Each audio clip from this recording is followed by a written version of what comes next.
Très chers compatriotes, je prends aujourd'hui la parole non pas en simple citoyen, mais en patriote meurtri, en fils de ce pays qui saigne en voie de cette jeunesse que l'on veut écraser, manipuler, corrompre ou acheter. Je vous parle aujourd'hui avec colère, mais avec amour, l'amour d'un Congo digne, libre et respecté. À vous, soldats de notre armée, la FARDC, vous n'êtes pas de figurants dans cette république. Vous êtes la colonne vertébrale de notre souveraineté. Mais que voyons-nous? Une armée infiltrée, affaiblie, trahie de l'intérieur, manipulée de l'extérieur. Une armée à qui on demande de négocier alors que l'ennemi tue, viole, pille et occupe. Le Congo ne se négocie pas, le Congo s'impose. La paix ne se mendie pas, elle se défend. Combien de temps encore allons-nous accepter que des territoires entiers de notre nation soient occupés pendant que certains hauts gradés jouent à la politique ou s'enrichissent sur les dos du sang congolais? Où est l'honneur militaire? Où est l'essence du devoir? Debout, soldats du Congo. Refusez de servir un système corrompu. Refusez d'être des complices passifs d'une trahison nationale. Rappelez-vous que vous avez prêté serment.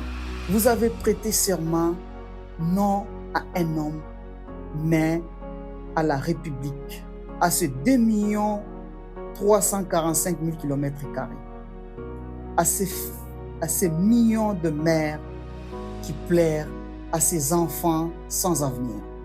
À vous, Monsieur le Président de la République, Antoine Tshisekedi Tshilombo, vous avez entre vos mains les clés de la destinée de cette nation. L'histoire vous regarde, le peuple vous observe, la terre vous jugera. Votre mandat n'est pas un privilège, mais c'est une responsabilité sacrée. Il est temps de mettre fin aux accords honteux, aux compromis sans fin, aux simulacres de paix qui n'apportent que la honte et la soumission. Le peuple ne veut plus d'accord. Il veut la justice. Il veut la souveraineté. Il veut la paix par la force. Si c'est la seule langue que les agresseurs comprennent. Monsieur le Président, la corruption qui gangrène notre État ne peut être combattue par des discours ou des promesses. Elle doit être arrachée, purgée, démantelée, le tête même en cravate doivent être traités comme tels. L'ère n'est plus aux tolérances ni aux excuses. C'est l'ère de la détermination et du courage. À vous, jeunes du Congo, ma génération, assez dormi, assez rêvé d'un avenir qui n'existera jamais tant que vous restez spectateurs. Le Congo ne se libérera pas sur Facebook ni sur TikTok. Le Congo se libère sur le terrain, par l'action, par l'engagement, par les sacrifices s'il le faut. Voilà pourquoi rejoignez massivement notre armée, la FARDC, pour en changer le visage. Former une nouvelle élite patriotique, incorruptible, prête à faire face à l'ennemi, qu'il vienne de l'extérieur ou de l'intérieur.